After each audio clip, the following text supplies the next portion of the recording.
Welcome to Endurance Riding Optimized with the Sweaty Equestrian. I'm personal trainer and endurance rider Tamara Baysinger, and I'm here to help you ride stronger in a day and longer in your life.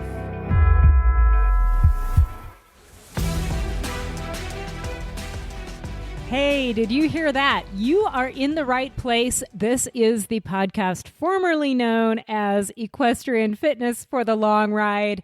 If you missed last week's episode, you might want to go back and listen to episode 32, all about the newly broadened focus on endurance readiness for the whole horse and whole rider.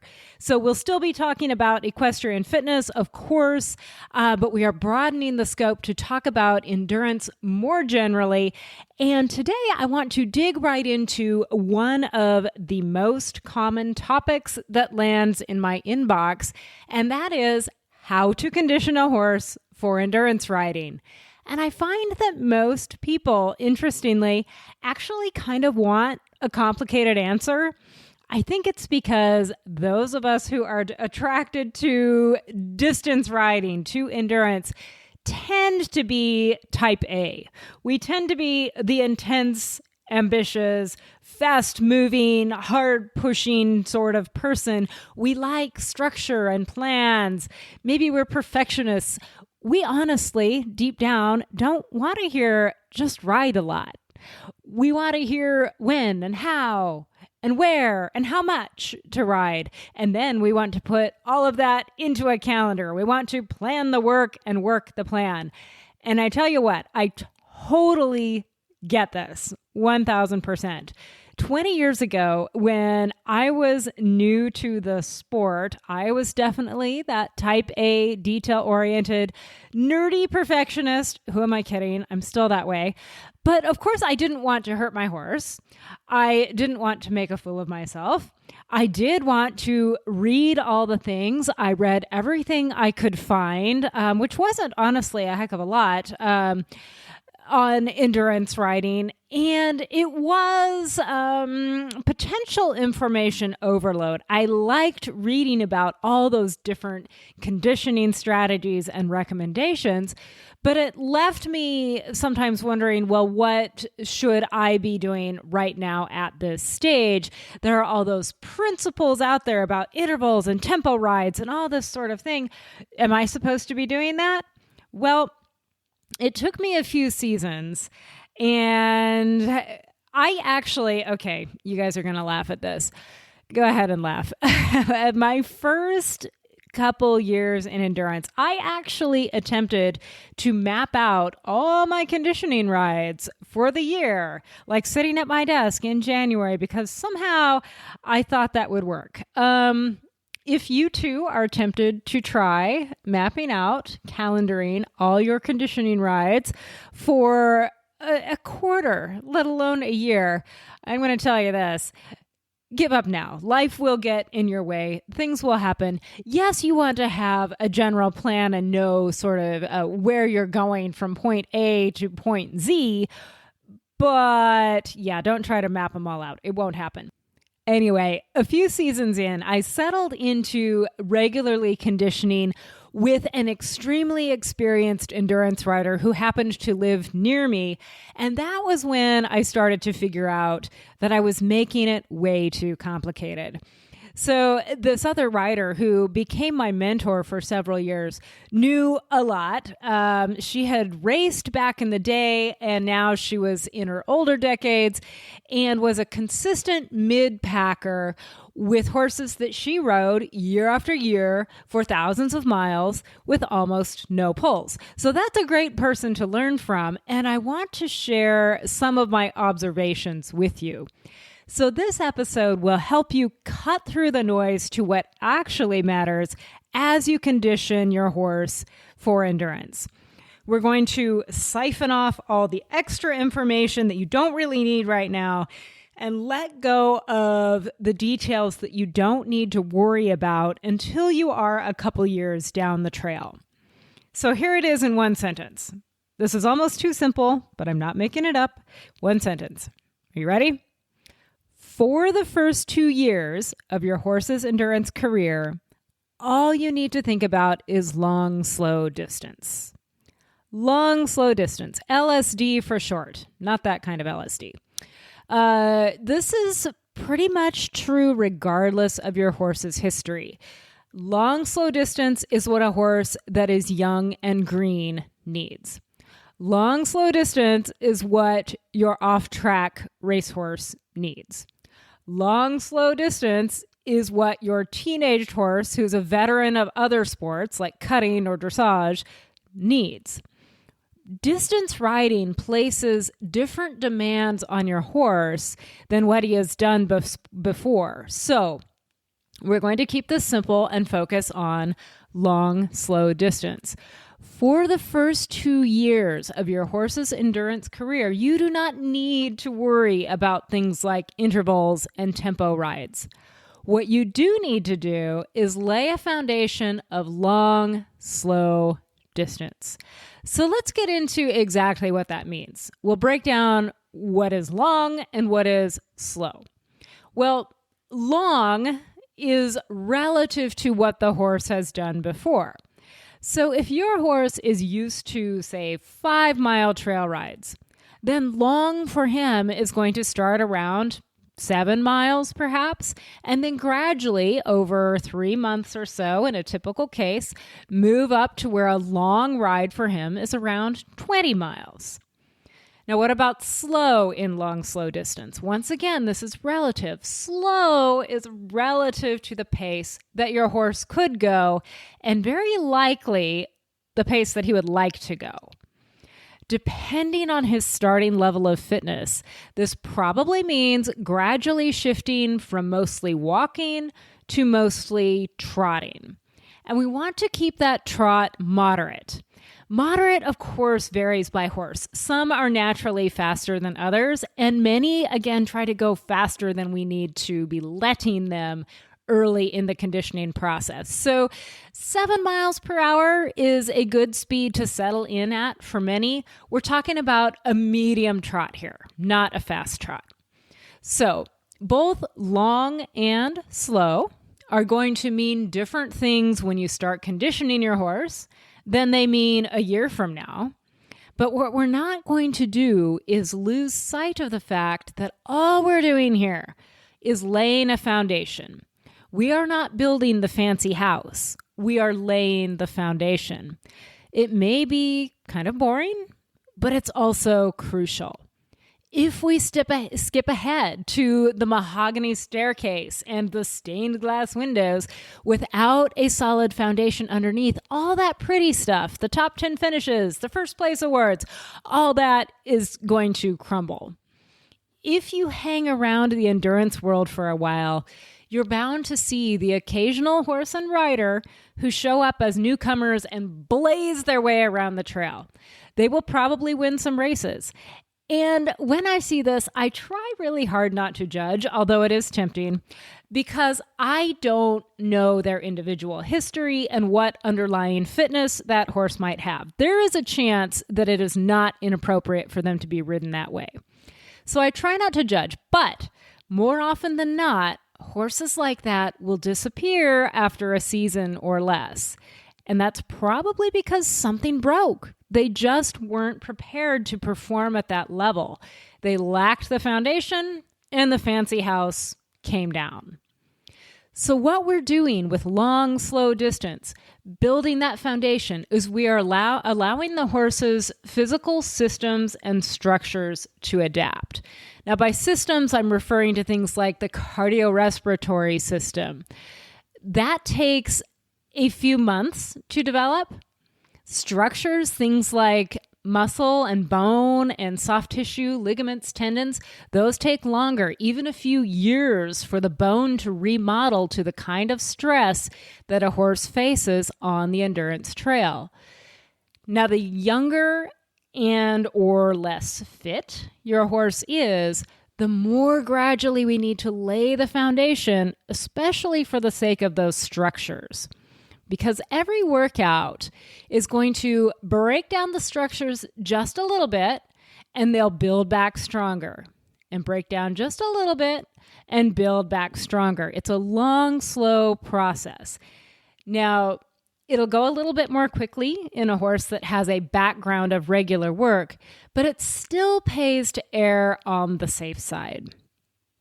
The good news is there are mental advantages to this long, slow distance as well.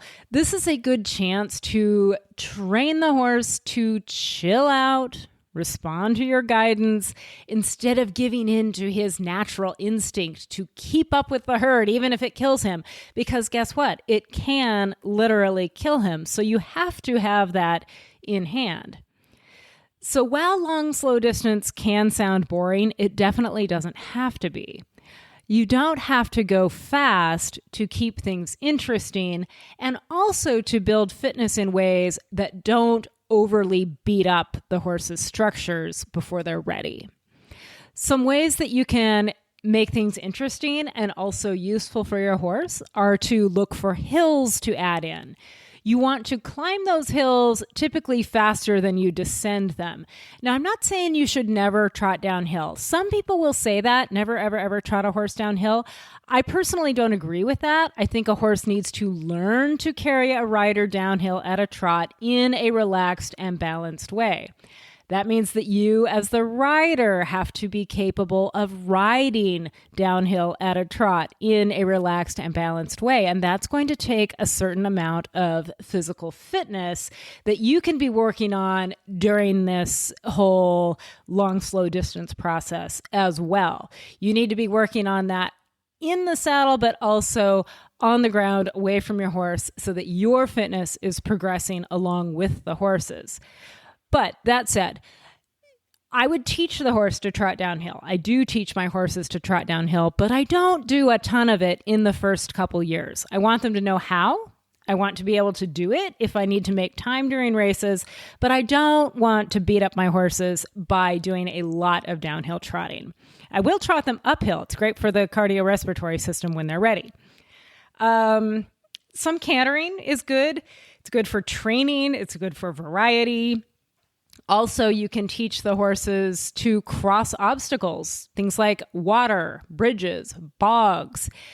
Speaking of bogs, you can build the horse up to being able to work in difficult footing like mud and sand. All these things can be introduced really gradually because you are in the long, slow distance phase. You're not in a hurry. This is a great time to work on any training issues.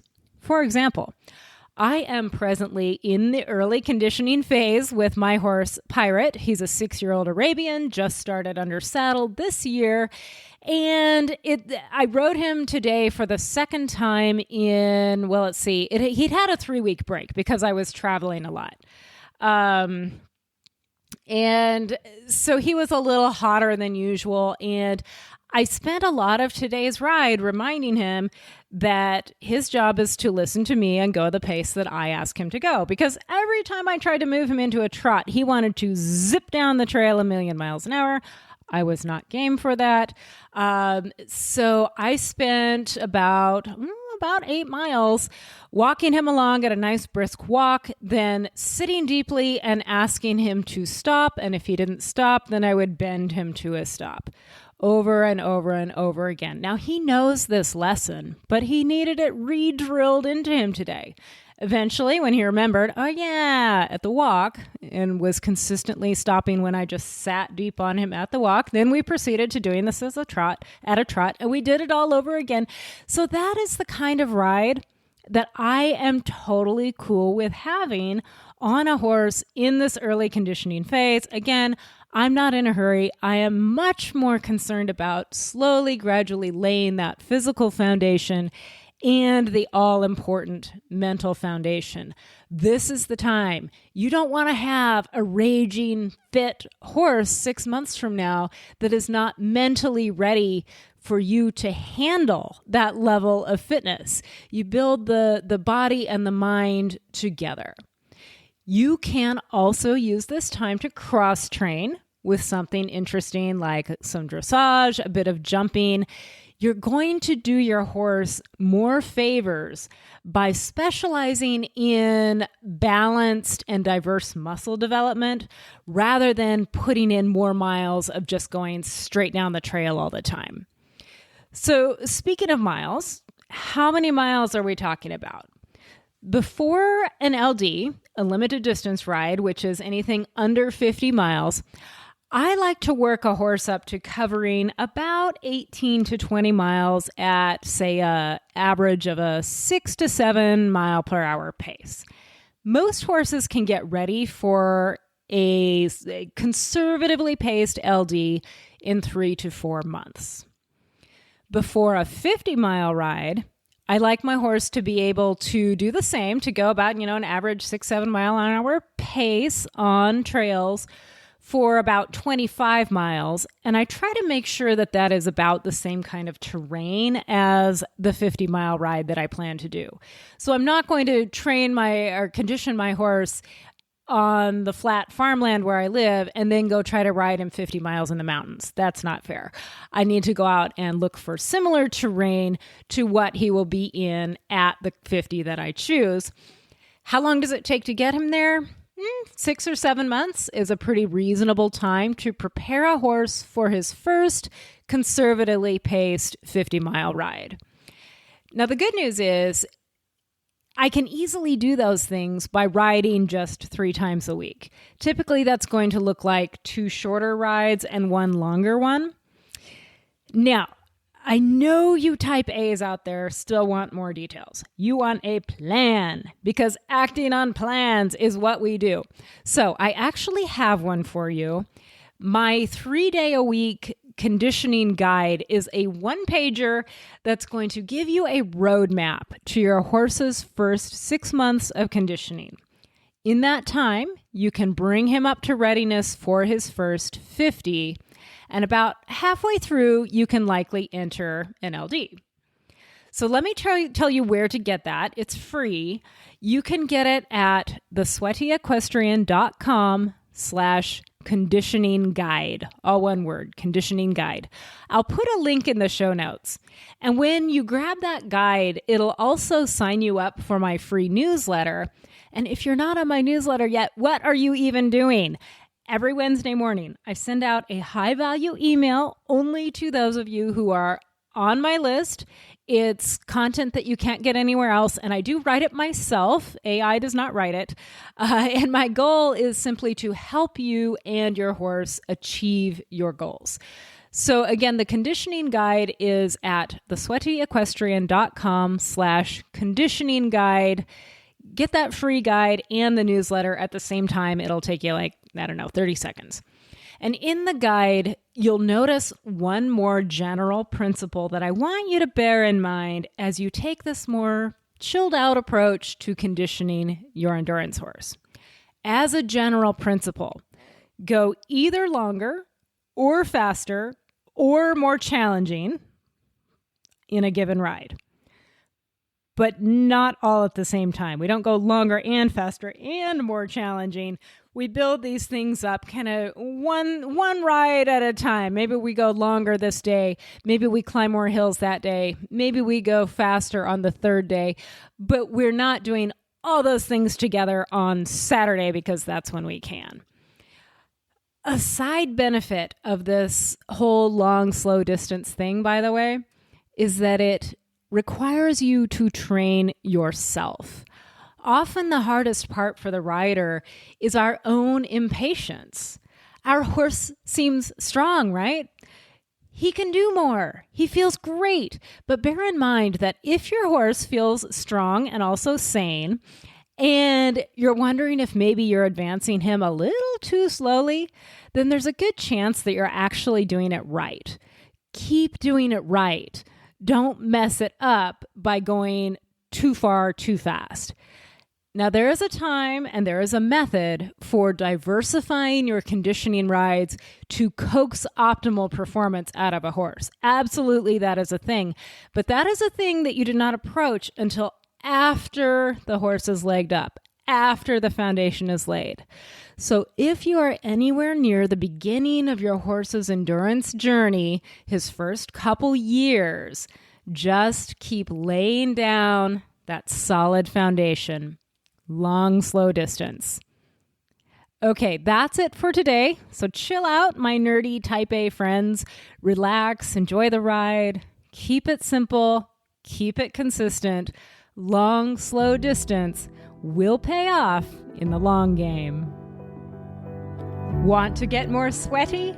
Subscribe to my newsletter at thesweatyequestrian.com/newsletter. And remember, you have what it takes to be a full athletic partner for your horse. Saddle up strong.